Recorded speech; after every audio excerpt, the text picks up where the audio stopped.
Baik, Assalamualaikum warahmatullahi wabarakatuh. Perkenalkan, nama saya Devina Fazila Rohim.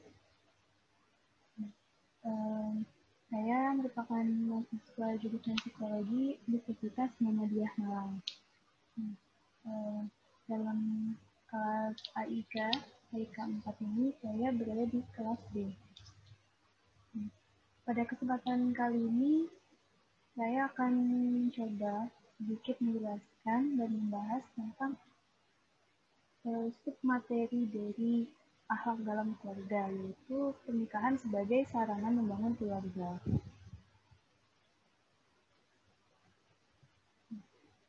Jadi sebelum itu kita harus mengetahui apa itu pernikahan.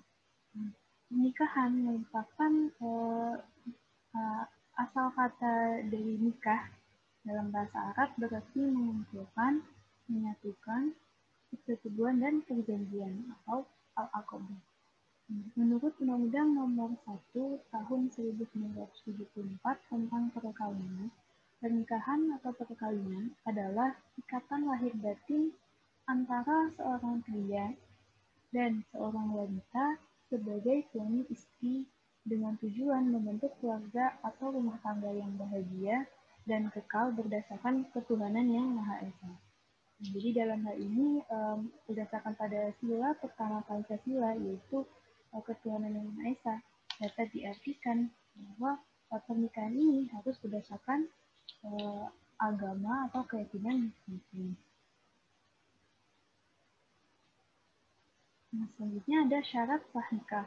Nah, syarat sah nikah ini adalah syarat yang harus dipenuhi untuk memenuhi sahnya nikah di dalam Islam.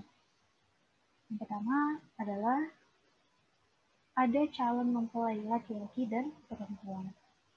Adapun calon mempelai laki-laki dan perempuan ini dapat dipertemukan, yaitu berawal mula dari proses ta'aruf atau saling mengenal. Nah, kemudian ketika calon laki-laki dan perempuan ini ingin membuat komitmen untuk membentuk keluarga, maka akan dilakukan prosesi selanjutnya, yaitu prosesi lamaran, dan selanjutnya akan dilanjutkan dengan prosesi pernikahan. Yang kedua ada wali nikah bagi mempelai perempuan. Wali nikah bagi mempelai perempuan ini yaitu ayahanda dari mempelai perempuan. Namun bila wali nikah tidak ada atau mungkin meninggal, maka dapat digantikan oleh saudara laki-laki perempuan ataupun kerabat atau saudara laki-laki dari pihak ayahanda perempuan ataupun ibunda perempuan. Yang selanjutnya ada saksi dari kedua belah pihak. Saksi ini dapat berasal dari keluarga, teman dekat, ataupun tetangga. Yang keempat ada mahar atau mas kawin. Mas kawin atau mahar ini diberikan oleh mempelai pria kepada mempelai perempuan sesuai dengan permintaan mempelai perempuan. Biasanya itu berupa harta, uang, kemudian perhiasan, perangkat alat sholat, dan lain sebagainya. Selanjutnya, yang kelima ada ijab dan qabul. Ijab dan qabul ini merupakan satu janji mempelai laki-laki dan perempuan kepada Allah Subhanahu wa Ta'ala, yaitu memiliki komitmen untuk membangun keluarga berdasarkan nilai-nilai dan menerapkan nilai-nilai yang ada di dalam agama. Nah, selanjutnya adalah rukun sah nikah. Rukun sah nikah ini ada 5. Jadi satu rukun yang harus dipenuhi dalam melaksanakan pernikahan di dalam agama Islam. Yang pertama adalah mempelai pria dan wanita sama-sama beragama Islam. Dalam hal ini, mengapa harus sama-sama beragama Islam? Karena dalam membentuk keluarga atau membangun keluarga ini, antara mempelai pria dan wanita harus memiliki keyakinan atau visi yang sama.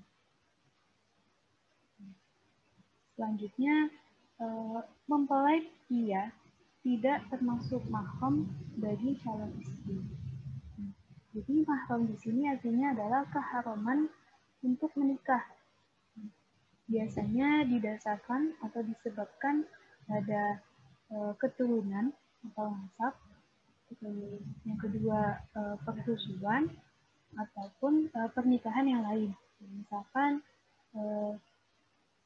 calon istri ini tidak boleh menikahi pada ayah kandungnya ataupun ayah tirinya ataupun saudara susuannya. Yang selanjutnya ada wali akad nikah dari perempuan bersedia menjadi wali. Sehingga dalam hal ini diperlukannya persetujuan atau izin dari wali perempuan, yaitu ayahanda. Yang keempat adalah kedua mempelai tidak dalam kondisi sedang ihram. Jadi dalam kondisi ihram itu tidak diperbolehkan untuk nikah. Yang selanjutnya adalah pernikahan berlangsung tanpa paksaan. Karena meninjau tujuan dari pernikahan ini adalah untuk membangun keluarga yang sejahtera, yang baik, maka tidak disarankan untuk melakukan pernikahan dengan paksaan, karena justru akan menimbulkan persoalan-persoalan dari keluarga tersebut setelah nikah. Yang selanjutnya adalah tujuan dari pernikahan itu sendiri. Adapun tujuan pernikahan menurut Islam, itu yang pertama adalah membina kehidupan keluarga bahagia dan sejahtera. Keluarga bahagia dan sejahtera ini dapat dikatakan ya, baik sejahtera secara ekonomi, secara sosial, maupun ya, secara psikologi. Yang selanjutnya, hidup cinta mencintai dan kasih sayang. Nomor 3, melanjutkan dan memelihara keturunan. Selanjutnya adalah membentengi diri dari perbuatan maksiat dan menyalurkan naluri seksual secara halal. Nah, salah satu yang tadi syarat sah nikah adalah mas kawin. Nah, jadi mas kawin ini itu juga salah satu syarat atau cara di mana dapat menghalalkan seorang laki-laki untuk menyalurkan naluri seksualnya kepada mempelai perempuan. Selanjutnya adalah membina hubungan kekeluargaan dan mempererat silaturahim antar keluarga. Jadi antar keluarga besar juga dapat membina hubungan yang baik.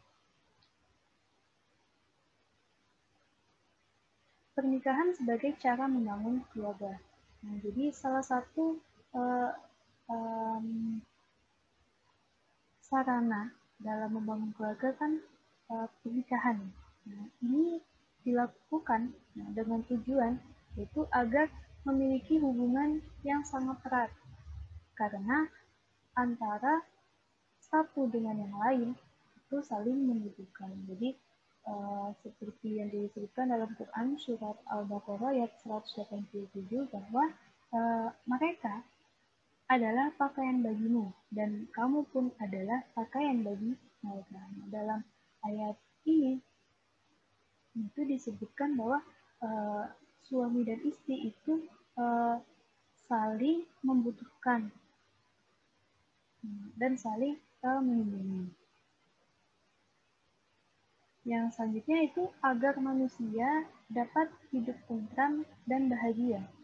Nah, seperti disebutkan dalam Quran surat Ar-Rum ayat 21, dijelaskan bahwa dan di antara tanda-tanda kekuasaannya ialah Dia menciptakan untukmu istri-istri dari jenismu sendiri, supaya kamu cenderung dan merasa tentram kepadanya, dan dijadikannya di antaramu rasa kasih dan sayang.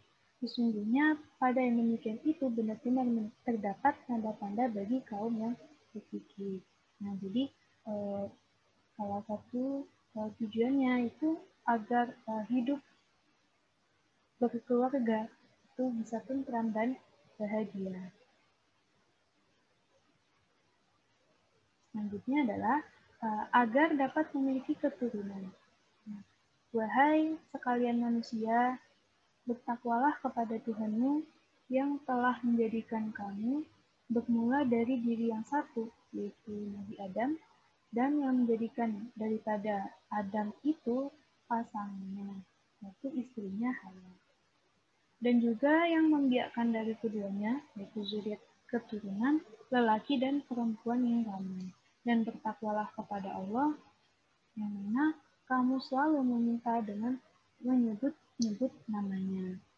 Serta peliharalah hubungan silaturahim kaum kerabat, karena sesungguhnya Allah senantiasa memerhatikan atau mengawasi kamu.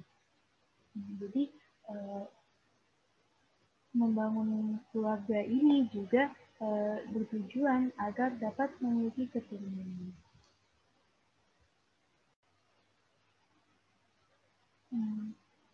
Jadi mungkin cukup sekian untuk materi yang bisa saya berikan. Semoga materi tersebut bisa bermanfaat bagi teman-teman semuanya. Bila ada perkataan yang salah, saya mohon yang sebesar-besarnya. Wassalamualaikum warahmatullahi wabarakatuh.